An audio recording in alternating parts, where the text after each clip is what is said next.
Let's look at some cryptography using Google Tink, which is an open source library that we can use for standardized encryption.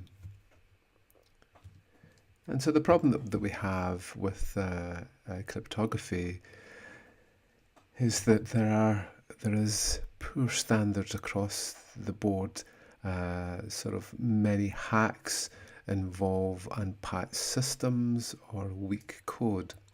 So we saw it with OpenSSL, which caused heartbleed, logjam, and so on. And it was because that OpenSSL really has been cobbled along over the years, doesn't have a core design methodology, is maintained by part-time developers, and so on. So we really need to move away from this type of infrastructure, especially as it's based around C++ and some of the problems that we get with C++, such as buffer overflows and underflows. So from SSL, Google fought for this boring SSL because of the problems that OpenSSL was causing. But recently, they have decided to create a completely new standard, which is the Tink open source API integration. So in this presentation, what I'm trying to do is try to show you some fundamental things that we do within cryptography and show how they're applied within Google Tink. So the examples are given using Java, because Java is the standard language that Google has implemented, which obviously makes it easy for integration with inside Android. But also Objective-C is supported. So we see both the Apple and Android operating systems supported well, and you can see the focus is towards this type of application, especially towards web applications and mobile applications to make them more secure. Python will hopefully be supported sometime in the near future. So the basics that we have is that we have the workhorse of our industry, which is symmetric key encryption. Both Bob and Alice use the same key to encrypt and decrypt. So AES is the standard encryption method here.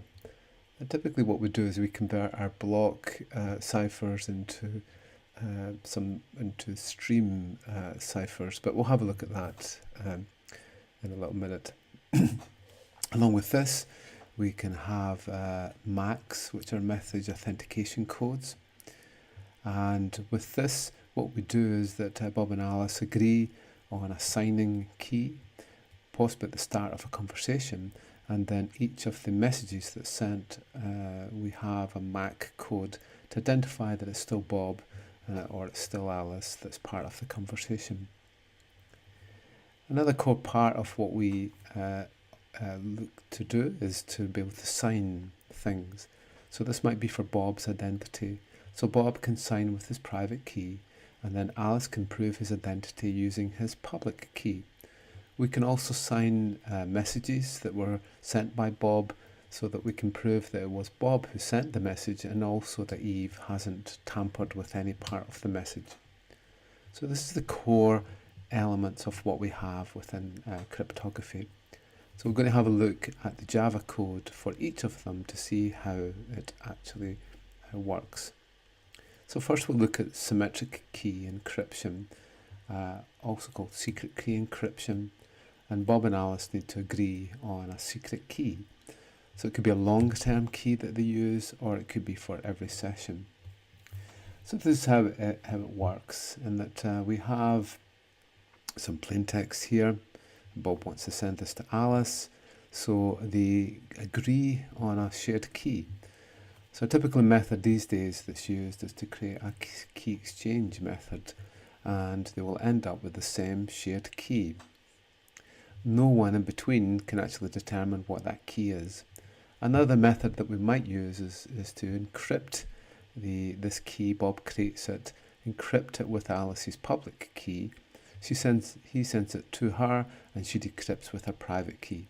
But increasingly, that is this key exchange method, which is used to be able to generate this shared secret key that AES is going to use. So we'll either use 128-bit or 256-bit keys. Both of them are extremely safe from the brute force attack. Okay, so here's the basic methods that we're going to use. We actually register for this AEAD.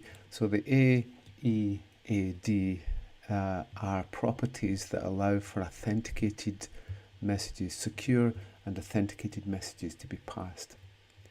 We then register the type of encryption that we're going to use, in this case 120-bit GCM encryption, which is similar to our block cipher with AES, but we use a counter in there to be able to authenticate each of the blocks.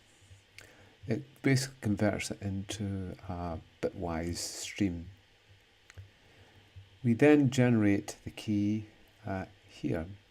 So this takes the template for them, and we generate through the AEAD factory a new key set, which we have here.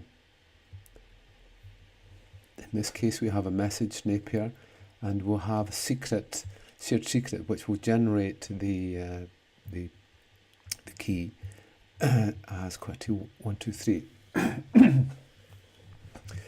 Okay, so then what we'll do is we'll encrypt, and we'll take a plain text, we convert it into bytes. This is what we normally do with encryption. We deal with it in a byte array, and then we'll do the same with our private key, our secret key, and then we'll encrypt to get a byte stream, a cipher byte stream. So we'll print that out, and then we'll decrypt it back and see if we get the same message back again. Hopefully everything will be okay. Okay, so this is an example here. So we can see our cipher, and this is a cipher.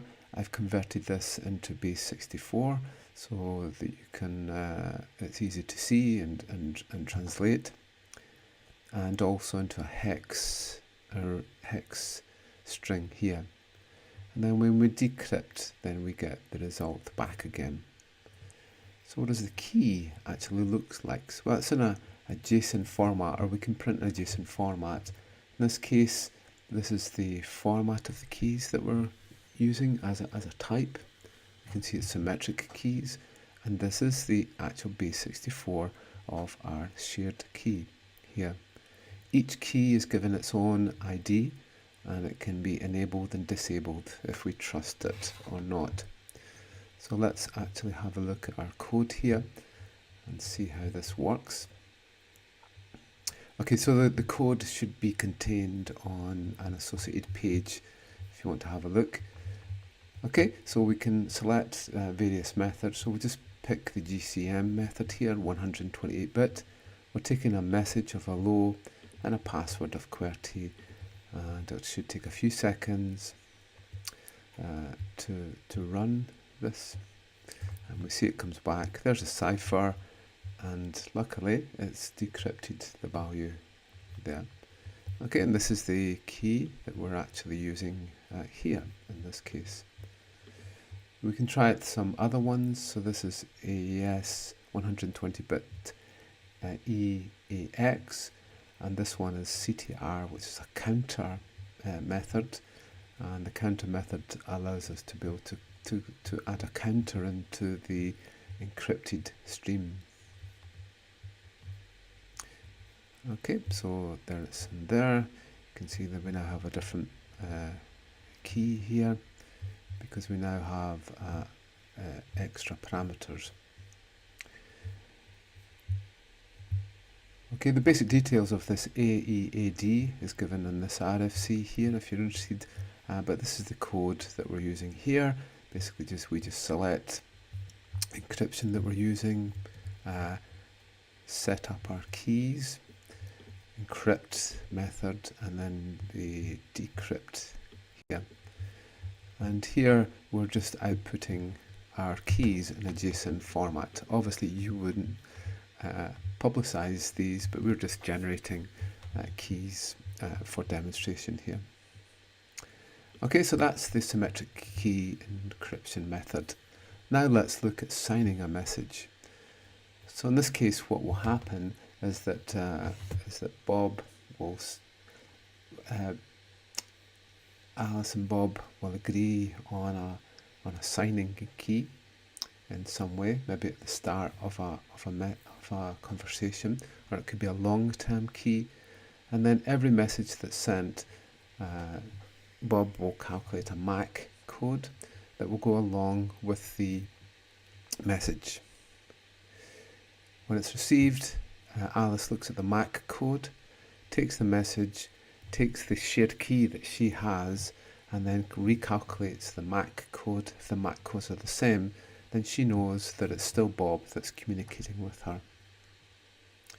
So here we are here. This is a MAC code. Each MAC is a typical method that we use to take a hash. Typically it's SHA-256 hash, but we also add a key in there to create the hash. So it's a bit like a signed key. We then create this here. This will create the keys, the key that we're going to use. Alice would receive this, of course, and then we can compute the MAC code for a given message, and then we can verify it. What happens here is that we cause an exception in Java if this doesn't verify. If it does, then we're okay. So this doesn't return anything, but it will cause an exception if it's not the right MAC code. So we'll take the bytes that we've got for our message. This is Alice. It'll take the tag that we've received for the message and then see if they tie up. So here's an example here with a message, and we get two MAC codes, one in base64, one in hex, and we get a valid MAC for that one. So the keys look like, the key looks like this. It's in an HMAC format this time. It's a symmetric key because it's a secret key on either side, and this is the key that we're actually using. So Alice will receive this in some way, and then both sides will be able to check the signature on the message. So let's have a look at this in action.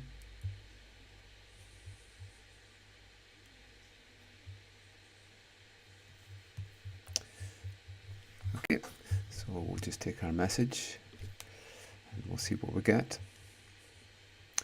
Obviously the signing depends on the key, so we'll get a different signature depending on the key that we have.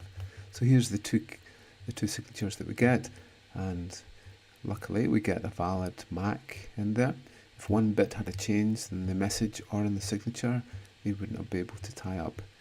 The keys in this case are here. We can see we're using an HMAC key, and there's the key that is being used. So if you're interested, the code for this is here. Okay, we bring in our classes here, and then this is us defining the key format, and this is us creating the key here. Okay, so then we compute the MAC code for our text, and then we just prove it. We'll put it into a try-catch, and if we get an exception, we'll say it's an invalid MAC code. Otherwise we'll print that, because it'll never get there if it's invalid, and then eventually we'll just print it out. Okay, so that's what we saw in the example. Now finally we'll look at digital signing, a very, very important thing that we do these days, and we use it all the time as improving identity. So it's used in Bitcoin transfer, where Bob signs a transaction to Alice with his private key, and then puts that signature onto the blockchain with his public key, and everyone can check that he was the one who signed it. Okay, so what we have is this method So in this case, Bob will have a key pair, a public key and a private key. So he generates that. And then what he does is he passes his public key to Alice. Bob then takes the message and then will sign with his private key. This will create a signature that he sends to Alice. Alice then looks at the message. She then is able to decrypt the signature, and there should be a hash there of the message. So she's proven Bob through his public key, and she's also proven that the message hasn't changed. So this is the way that our digital signatures actually work. In this case, we'll do it for a message. So here we are here, and a standard technique that we use is elliptic curve DSA. And elliptic curve is really taking over in terms of creating signatures, because it's a much more efficient way than RSA and other methods such as that. Okay, so it's similar to before, and the great thing with Tink is that once you've got used to one type of method, you actually find that it's fairly scalable and consistent with the other methods. So this is us creating our key pair here, and then after that we can then sign a message to create a signature. So here we are, here's the signature here for the message hello and for the key pair that we've created, and we get a valid signature at the end. The key, or our keys, look like this in JSON format. We can see we've got asymmetric keys, public and a private key, and then this is our key pair in here. So obviously we would split out our public key and we would send that to Alice. In this case we have both the public and the private key. We wouldn't release this file here for someone to examine. So let's have a look at this one and see how we get on. Okay, so we'll take a message hello, and let's generate our keys. Obviously the key generation process is the thing that takes the longest time. So in this case, here's our signatures that we've created in base64 and hex, and here is the key that we've actually used. So this is the key pair in here.